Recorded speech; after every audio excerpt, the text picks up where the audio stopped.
think this is coming in privilege information to, no? Kasi nakasabay ko mag-gym ng AP, Bre. Ay, grabe. Wow! Ang Kung si Manjin may CR series, Ito, gym series. gym. Ang sabi Mas sa healthy. akin, ni Super Marco at iba pa, kakaiba to si Coach Ren. Lahat ata ng mga technical terms at mga technical stuff na kaya namin gawin in Wow. sa kanya Grabe. nang galing. Pwede siyang analyst. Pwede siyang analyst at Ay, bukod pa sabagay, dyan, coach nga siya. Coach Oh, yata. sabagay, oh. Yan nga, si Coach Bren. At of course, si Coach Daki na head coach ng AP Bren ngayon ay isa pa rin sa mga talaga nagbibigay ng stability sa kanilang organisasyon. Pero ito na nga tayo. Game number 3. Agad-agarang Bruno at Fredre yan ating makikita. Mabilis, mabilis. Similar pattern nung nakita natin ng game number 1, kinuha yung Fredrin. Now they get the Bruno and Paramis. Sobrang taas pa rin ng win rate itong duo na to, itong synergy between Bruno and Paramis. Pero I like the fact na this time around, AP Bren, hindi na nila binigay yung joy. Nirespeto na nila si Kyrie kasi tandaan natin, sinabi natin ng game number 2, kailangan mong respetuhin si Kyrie. From the very first M-Series na nagpakita itong si Kyrie, right after niya maging full clip, hindi na siya umabsent sa M-Series. And yung si Kyrie, na binansagan ng Sky King din. Sorry, na-distract ako. Ang laki ng... ngayon, ano bang iPad yun? Oo nga, kahit ako hindi ko na na-receive yung...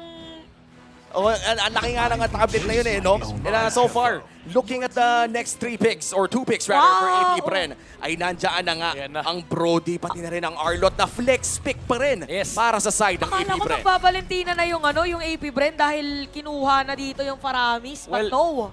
The thing is, may Novaria kasi, and yung existing yung Valentina plus Lilia. Dalawang medyo nakakailang na mage kapag ikaw ay Paramis. Ang tanong kasi is, ibibigay ba to ng Onyx? Kasi pagdating second phase, pwede na iban yan. Pero either way, may makukuha ang AP Bren. So ang ganda nung Brody and yung Arlot. Due to the fact na sinabi na nga ni Womi na flex pick. Ito for both Ogwen and Flap. TZ, and nakakatakot dito. Mamaya, baka makakita pa tayo ng thumbs na naman mula kay Flap. Pero mukhang Akai ang kanilang kukunin. Agarang pag-secure sa Akai. Does this mean na jungler na to sa kamay ni Kyrie o flex pick pa rin ba ito sa kamay ng Onyx Indonesia? Hindi ko flex. It's still flex. It's still flex. Si Kiboy talaga napakalawak ng hero pool niyan. And even though sabihin na natin jungle na itong Akai, it's still a very good matchup versus the Arlot and the Fredrin. Hindi naman malilimit si Kyrie dito. But it does open up the hero pool for Onyx Esports. So yun na yung Novaria ban. Ina-assume talaga din ng Onyx na ito yung magiging trade for AP Bren. And I think it has to come down to the Lilia versus Paramis kasi hindi pwede ibigay yung Valentina to Few kasi may copy siya ng heavy spin. And nakaka-bad trip yan. Yung Valentina na may heavy spin, tapos kasama niya Arlot. Parang only vengeance yan.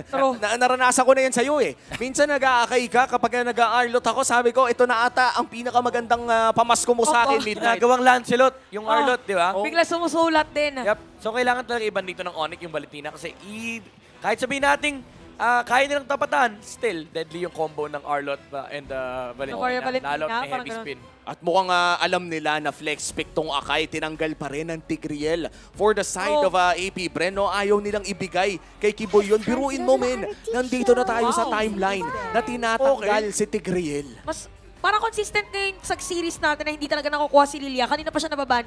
They'd rather ban Lilia instead of Valentina. But my question is, are you sure about that? Kasi again, may heavy spin itong AP Bren. Not unless Rome, Paramis, itong pinapakita ng Onyx tapos nagbabalentina, support pa sila kay Sans. It's a possibility na nagro-Rome Paramis si Kiboy. I mean, I trust that much. Pero hindi, para sa akin hindi Onyx identity if ever gagawin nila yun. So I feel like they are still fighting into that Paramis-Valentina territory. Pero again, may ang daming options ni Few. Pwede niya copyin yung heavy spin, pwede yung Netherrealm, bahala siya. Pero ang isa pang problema dito is di mo pwede bigyan ng mga iba pang ulti itong si Few, like yung mga Yuzong, yung mga Khalid. Suddenly, wala kang access dyan bigla for Onyx. And Onyx Indonesia, mukhang matatanggalan pa sila ng isang hero dito. Ano nga ba ang tinanggal ng AP Bren dito? Not quite sure kung ano magiging last ban. But moving on towards our next few picks, ano pa bang hinahanap dito ng Onyx? Considering na sabihin natin ang mid lane or XP laner ang kanilang hinahanap? Yuzong maybe? Yuzong or Terizla? Or Edith? Most likely baka Yuzong yung kunin nila dito. Very good against Arlot and Fredrin, lalo sa turtle fights. And ang gusto mo kasi gawin dito for Onyx is i-amplify mo yung turtle objective capability mo, especially with the Paramis and Bruno, para magkaroon ka ng malupit na access sa mid-game presence yung kanilang lineup. Alam mo, maganda dito sa Onyx na magkalapo din, either lapo din maging part ng ng lineup. Pero it's gonna usual nga. Sakto, M5 skin. Tama, di ba? Oo, nakikita natin lagi parang M5 buff yan pa nagkataon. Uy, pwede pang mag-Angela dito ang ang Onyx.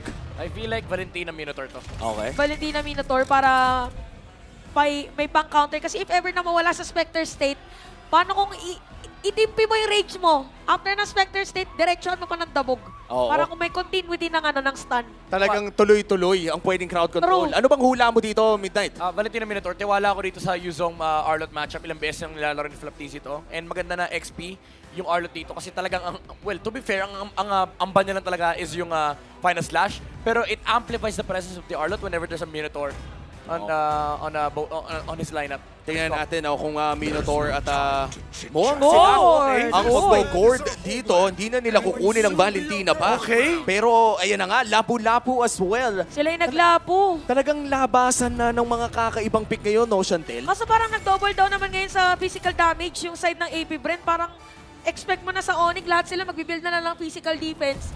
That's it. Pero not unless hindi sila maging prepared dun sa damage coming in from Gourd. Last pick para sa side ng Onyx. Ano sa tingin mo to, Midnight? Cho na Kiboy to. Cho, Nicky Boy. Cho or Ruby. Oo, Either way maganda. Pero I just like the fact na meron silang instant catch if they ever do decide to go for that Cho. Kasi ang problema mo with your composition of AP Bren is susceptible ka sa mga catch. Even though yung lapo-lapo meron siyang bravest fighter, pero again, yung flicker play na pwede manggaling kay Cho ay talagang Nakakagulat. nakakagulat. Kapag magaling na Cho player ay mahirap talaga i-predict. Last pick para sa side ng Onyx. At ayan Ay! na nga. Grabe ka talaga, Night Mid! Iba ka talaga, Midnight, and that's going to be the Cho locked in para sa side ng Onyx. Ngayon na nakikita na natin ang dalawang full compositions. Sinabi mo na, Chantel, no? Napakataas ng physical damage pero kukunti lang ang magic damage na meron ang AP Bren. Oh. Napapatungo ka. Midnight, ano bang meron? Nahihirapan ako sa buhay nung mid ng AP Bren. Even Oh. though I actually like yung I like playing Arlott into Cho, especially yung Roam Arlott, no? Pero parang naaawa ako kay Few. Oh. Kasi being a Gourd Hirap ng buhay. against this lineup na nang dadive, may True. Akai, may Netherrealm. I mean, it could go either way. Pero nakikita ko lang yung execution mas madali. Yung ease of life ay talagang mas pabor for Onyx. Kailangan gumawa dito ng AP Bren ng sariling pagpapahirap nila. Ako. Hindi pwedeng, given naman mahirap yung buhay dito ni Few, hayaan lang nila. Dapat gumawa sila ng way para ma-disrupt yung hirap ng kapitan nila. At mukhang gagawa naman talaga nila ng paraan yan dahil game number 3 na ng AP Bren versus Onyx Esports. 1-1 ang ating score. Game 1 ay napunta sa AP Bren at game 2 naman ay binawi ng Onyx Esports. At kaya naman kung sinong makakakuha ng game 3 na to ay siyang makakakuha ng momentum in this entire series. Parehas purple buff ang simula ng ating mga tank junglers. Para pabilisan na lang itong kumuha ng, or mag-clear na minion wave. Kasi kung isipin mo, meron pang Shadow Stampede pala yung, may hila dito si Sans.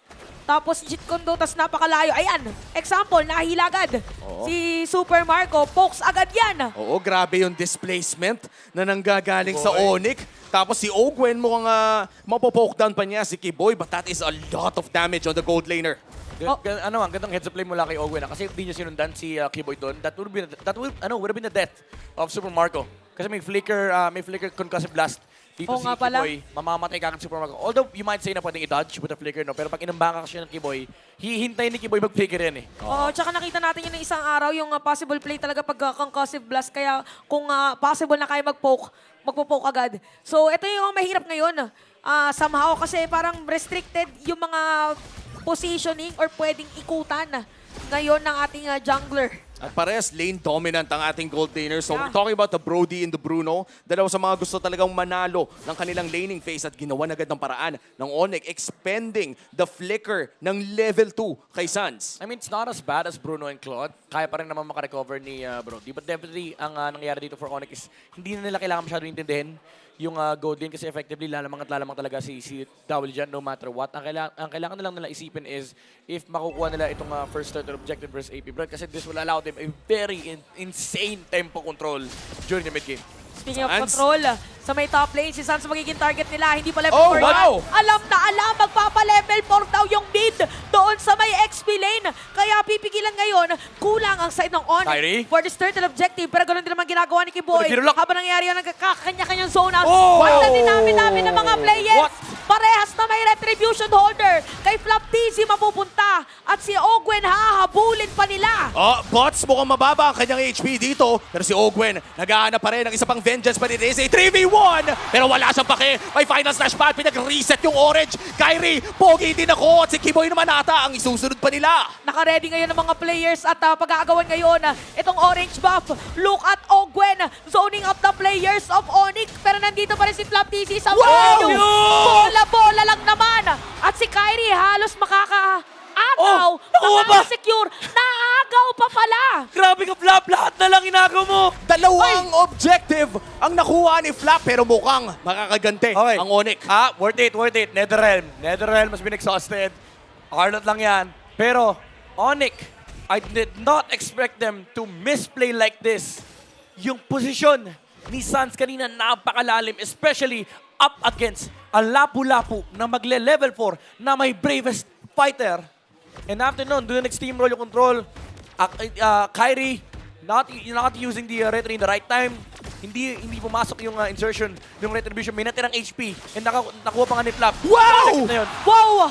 Parang hinati nga yung mga players. Nahati si Chewe at si Kiboy kung saan pupunta. Ito na yung sinasabi natin bago magsimula yung laban. Kung alam na mahihirapan si Few dun sa may mid lane, pahirapan mo yung kalaban mo. Oo, talagang inikot ng AP Bren ang script at mukhang yung Bruno ay napipilitang magtago sa damuhan. This is insane momentum now going for AP Bridge. Sinabi natin kanina either way. Pero ngayon, kontrolado ni Ogwen pati ni Kyle TZ yung mapa. Kiboy cannot literally just find any target kasi nakaharap na lagi si Kyle TZ. And that is coming off from that play na nangyari sa may top lane. Isang kill lang kay Sans. Ang bilis magbago ng momentum. And considering na Lapu-Lapu din yung hawak dito ng AP Bren, a damage-dealing XP laner, mahihirapan ng Onyx sa mid-game kasi yung XP na tatalon sa kanila, papatayin yung gold laner ng Onyx. At yan na nga nabanggit mo, damage hunter strike secured for Flap TZ. At kalahati na nga buhay ng first Ogwen. turtle, second turtle of the game. Boots, half HP at ang turtle ay secure pero si Flap ay namatay doon sa may kabilang dulo ng mapa pero turtle secured para sa AP Bren. Bait lang pala dito si Flap TZ para may mas maganda na pwedeng kuhanin para sa kanila. Kyle TZ na Ogwen ngayon. Pinapalibutan nila yung jungle dito ni Kyrie. Sabi, ayaw palaro. Hindi na yata nila pakukuhanin pa. Wow! Yung pressure na nilalabas ng AP Bren, already a 1.6k gold lead. Pero 1 minute 30 seconds from now ay lalabas na ang pinakaunang Lord. Kung babalikan natin na nangyari nung game number 2 na agawan tayo, kaya kailangan alagaan si Kyle TZ dito sa baba. Grabe, Kailangan ayaw na pa kailangan tuloy. talaga. Uy, Flicker! napakalayo na napuntahan dito ni Kiboy. Pero si Super Marco ang target niya. Yun pala, nandito si Kyle Oh, TZ. the dodge! Nakalungan na mga kakampi. The Nandito dodge! na ang AP Bren. Bang! And it's gonna be a kill para kay Ogwen. Kiniis pa ng roamer ng AP Bren but the dodge from Super Mario Flap! Flicker. Oh, Flap TZ. Okay, kalaban niya ngayon yung trumpo. At saka yung football player. Hinampas. Pero magwawagi pa rin ang merong sandata. Ayan na nga, ang dugong palaban. Lapu-Lapu. AP Bren ngayon, lamang ng 2,000. At Onyx Indonesia mukhang nahihirapan silang kunin ang sarili nilang mga resources Saan? inside their own jungle. Sans, ginawa mo kanina yan. Look at what happened on game number 1. Confidence booster daw yan eh. Oh, placebo effect. And Ogwen. Alam mo, nahihirapan na dito yung Onyx to deal with the Arlot. Sobrang unat, tapos mabalik yung HP, tapos nagsiset pa ng 4 with the final slash. And, Chewe. Chewe. Conceal play! Chewe! Chewe! Flick it out! Hindi sapat! Hindi sapat! Si Chewe makukuha nila doon. Parang natsikan lang. May iwan at medyo malalim dito si Ogwen. Oh, Mukhang no. hindi makakatakas pa. Pinagpasapasahan. At isama pa dito. Yo! Pero damage ni Clash. Kaya namamatay dito si Kiboy. Palitan lang dito mga boy ng mga skills para sa dalawang kupunan. At si Kyle TZ at si Kyrie, ibang laban din na kanilang tinatapatan. It is a 2-4-2 exchange pero mukhang bababa na ang AP Bren dahil lalabas na nga rin ang sunod na turtle. Dugo-dugoan ng konti dito sa Kyrie pero nakuha ni Kyle TZ ang orange buff at may retribution pa rin naman ang ating mga junglers. Grabe yung bola dito ni Few. Na-timingan pa niya na doon dadaan. Predicted. Kaya tumama yung kanyang projectile doon. At ito na naman, si Kyrie medyo mapipigilan na nag-retry. naman. Nag-retry. Hindi. Nag-retry si Kyle TZ. Oo, pero i-bait nila to ha. Pwede mag-turn dito ang AP Bren. They have insane momentum right now in Ogwen covering the grounds here. Oh, Keyboy! Keyboy! Okay. Kiboy, kamunti ka na pero Flap TC. At naririnig mo na nga ang sigaw ng mga madla sa loob ng Rizal Memorial. Sigaw ay AP Bren at nakalamang na nga with a 3.5K. At dahil dyan, 3 pagong din malinis nakuha ng mga Bees. AP Bren ngayon, sila nagdidikta ng ating Boy! laban at si Kiboy. Talagang hinahanap Oh. nila dito. Even Chewe, medyo nahihirapan na mag-split push. Si Ogwen nag-warning shot. Oo. Sabi niya magkamali ka ng tapak. Pinakita niya eh. Ito yung final slash ko ha. Tapos tinitigan niya yung pader. Magkamali ka ng tapak. No, promise next time ikaw yung nandyan. Oh, eh yung mga threatening ore, yung nakatayo lang pero rock. Yung nakatayo lang pero nakakatakot. Sabi mo nga sa akin isang beses Midnight, mas nakakatakot pa yung roamer na nakatayo lang sa may Oo. buff mo. Tama. Yung tititigan ka lang, panonoorin ka. Kasi hindi mo alam kung saan yung movement eh. Hindi mo malalaman. Baka meron biglang padating din pala No. ng mga kakampi niya. And AP Bren with a 4K gold lead. Pataas lang ng pataas. Reverse spaghetti ang nangyayari para sa AP Bren. At Kiboy ngayon mukhang napipilitang mag-vision na lamang. Oy, tsaka yung nabivisionan pa niya, alam din ni Ogwen kung saan bang gagaling. At kakaibang offense ang atin nakikita ngayon dahil lahat ng mga pwedeng kuhanin ng AP Bren against Onyx ay successfully nakukuha nila. Sinasakal lang nga ng AP Bren ang Onyx dito. Lahat na ata ng buff ni Kyrie ay kailangan niyang ipaglaban. Tinanggal lahat ng papogi, lahat ng sabon, lahat ng shampoo sa bahay. And Onyx, again, losing steam from the early game. Look at this, Caldizi and Ogwen fronting the lines. Walang magawa ang Onyx kundi manood. Oo, nakaredy na. Ay, grabe naman yung total Wow! dito. Si Kiboy hindi na nakagalaw pa. Take note, ginamit dito yung Netherlands. Woods! At habang nangyayari yun, si Boons kamunti Oh, no! pero mapepetrify dito si Ogwen. Buhay pa rin habang si Super Marco makakasira ng torre doon sa may bottom lane. Pero din ginawa ang Onyx. Flicker expended para dito kay Ogwen pero napakagandang paglaban. Napakagandang pag-turn mula kay Kyle TZ. Kita mo yung commitment ng AP Bren. It's all to protect Super Marco. Sabihin na natin, sige, fine, kahit mamatay si Ogwen noon, kahit mapaflicker sila, may nakukuha naman kasi silang trade. Number 1, yung resource na ginagamit ng Onyx, yung Black Dragon form na nagamit kanina. Pero it's all to protect the objective, which is Super Marco pushing the bottom lane. And now, you have to fight this Lord na wala kang Black Dragon form. So alam ng AP Bren to, nasa utak nila yung timers spells ng Onyx. At wala ring petrify si Boots dito. Critical mass na para dito sa Lord. Kyrie nakakonceal! Papasok pero Kyle TC pa rin makakakuha dito, makakasecure ng Lord. Habang si Ogwen sinespetan, kung nasan dito si Kyrie, look at Kyle TC zoning at the players of Onyx. Napapalibutan na nila at mas maganda dahil nakuha pa nila yung Lord.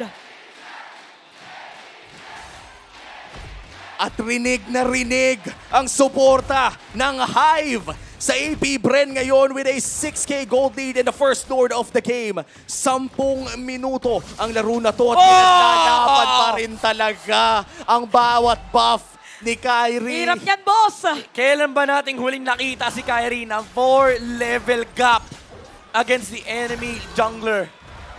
Kyle TZ really proving that he is a match against Kyrie. And kahit si Kyrie, inamin niya to, sabi niya, si Kyrie, Oy! kahit umapat sa akin, lap TZ sa may top lane. Oh! However, heavy spin. Pero nakita na natin damage dito ng mga players ng Marco, AP Marco! Bren. Si Suns, bigla na lang nawala. Oh my goodness, saan nagaling yung damage na yun? Tapos yung Torre dito sa may top lane, masisira na rin. Pero buhay naman agad si Kyle? Suns. That is a paramis Oo. na nakuha nila. At puputok na nga rin yung blessing dito. At may Final stun! slash! Double knock-up! Double final slash! At makakakuha pa ang AP Bren ng isang libreng kill. Punta muna tayo dito sa mid lane at sa top lane. Dahil bubuhos na ang damage ng mga bees. At kitang-kita natin ngayon, kakabuhay lang ni Suns kanina, mabubuhay na siya ulit, makakadepend sa mga yon.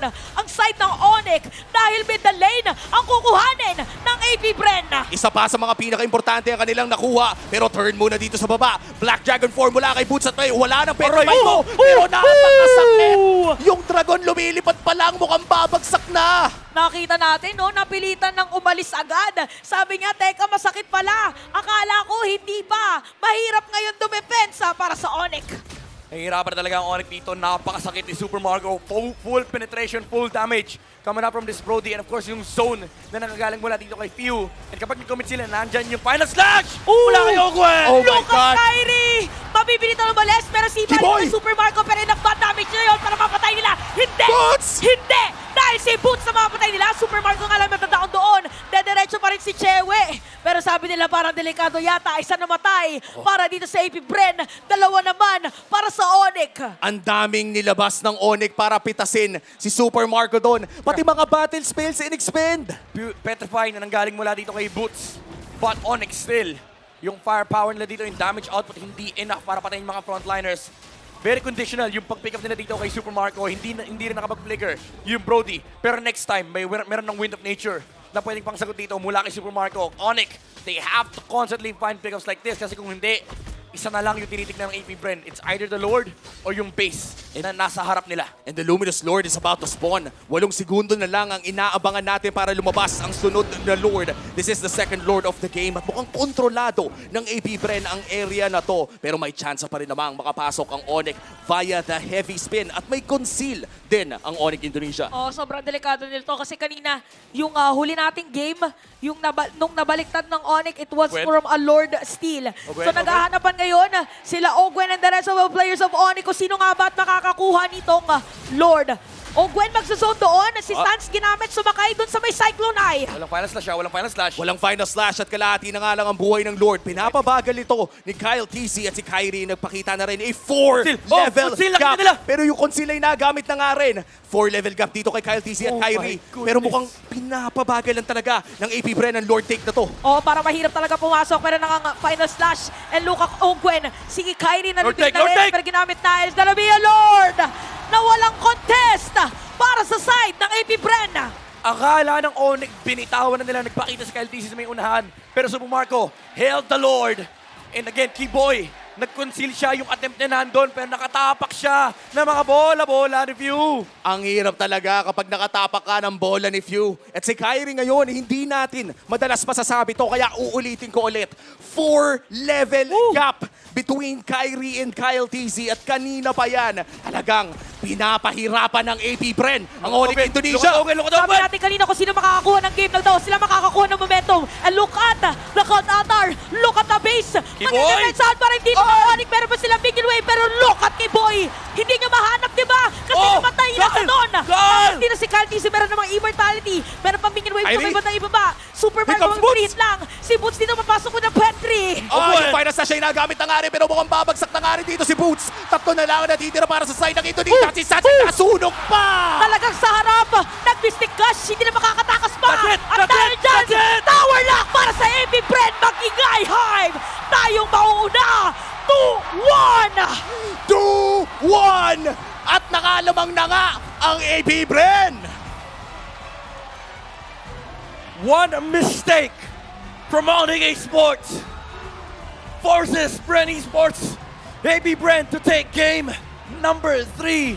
Isang butas lang ang ibigay mo sa Pilipinas. Talagang palalakihin nila yan. At kitang-kita ang saya ng mga fans all around. And we get momentum here. The Philippines gets momentum with a win in game number 3. Pero tandaan natin, 4 na panalo ang kailangan para Oo nga ma-secure pala. ang kampeonato. Nasa gitna Dalawa pa pa po. Yung, kumbaga sa timetable, 2 pa ang kailangan na puntahan. But yeah, with the performance ng AP Bren dito, pwede natin sabihin na lahat ng mga pinakita sa kanila against Onyx yesterday, di ba? Yeah. Naging 3-0.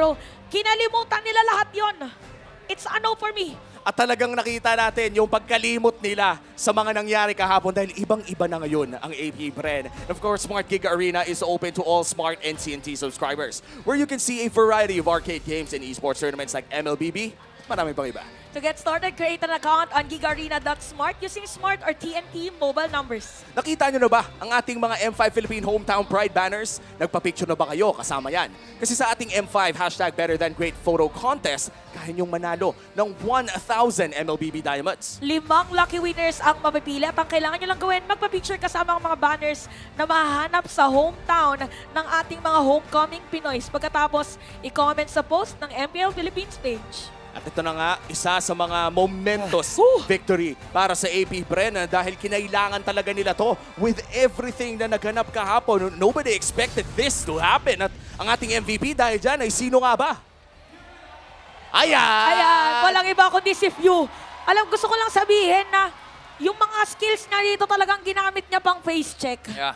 As much as I wanna say na ginalingan ni Sans nung game number 2, mas ginalingan ng kapitan ng AP Bren with this gold pick. Nagulat tayo dito, we did not expect this, and sinabi natin, makakawawa siya sa game na to. Pero binaliktad niya yung senaryo. Paano mo nga naman ako makakawawa kung lagi kitang-kita? And of course, hindi naman ito one-man effort. Nakita ng tulong nung ginagawang aggression ni Ogwen. It's the typical Filipino playstyle, and alam din ito ni Kiboy kasi gano'n na gano'n din siya maglaro na instead na matakot ka, maging aggressive ka. Oo. Kasi kahit mabigyan ka, okay lang. That's info and vision na binibigay mo and resources na kinukuha mo. That was the game of AP Bren in this specific match. Hindi nakahanap ng sariling galaw yung Onyx Esports. And Ogwen, yung commitment niya yung commitment niya sa pagtrabaho niya to use sa Final Slash, mag-setup ng mga team fights, and yung juggle ng AP Bren, it allowed Super Marco to have a fantastic game. And also, yung space na nakukuha ni Pew, sagad-sagad yung gamit with the Mystic Gush, yung mga vision na binibigay niya, and of course yung mga pokes na nanggagaling mula sa kanya,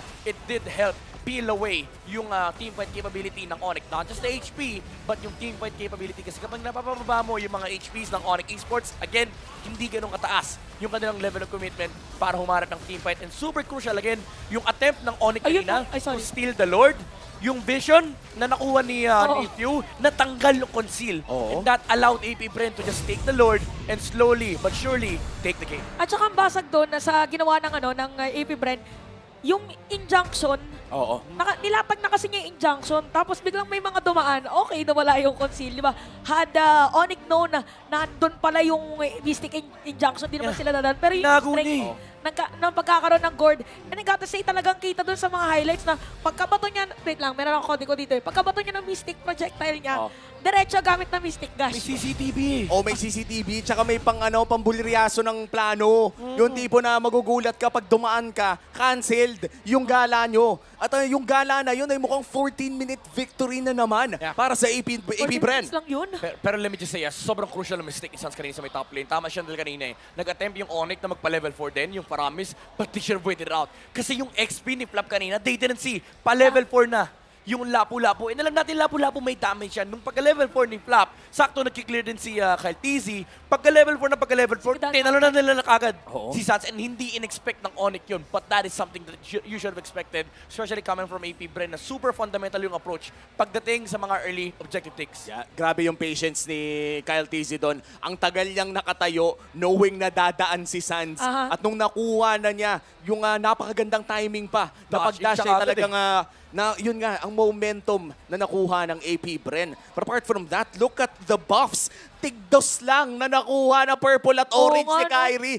Kalungkutan yan, bossing. Sa mga magsasabi na hindi ganun kalaki yung impact ng death ni Sans kanina, hindi nakapaglaro si Kyrie dahil doon. Kasi nung nakuha ni Kyle TZ yung level advantage and being a Fredrin, tapos samahan mo ng Arlot na napakalakas mang Zo, tapos yung Gord na nakakapag-check ng bush. Suddenly, you find yourself in a situation na si Kyrie kailangan tulungan ng mga kampi niya para makakuha ng jungle resources. But again, that leaves the side lanes open. So, ang nangyayari kapag iniiwan yung side lanes, lalo mga Lapu-Lapu kasi magigilers lang siyang wave, sasama, kukunin na naman yung mga buff ni Kyrie. And then yung Brody tsaka Bruno na lane, wala pa naman silang pakialam sa isa't isa. Lalo si Bruno, kasi hindi niya rin naman matutulak yung tower against sa Brody kasi ita-torn apart memory lagi ni Super Marco yan. So essentially, the game was already in the pace of AP Bren. Wala ka na magagawa kundi tulungan yung Akai. And again, si Kyrie talaga hindi na matulungan dito kasi may level advantage.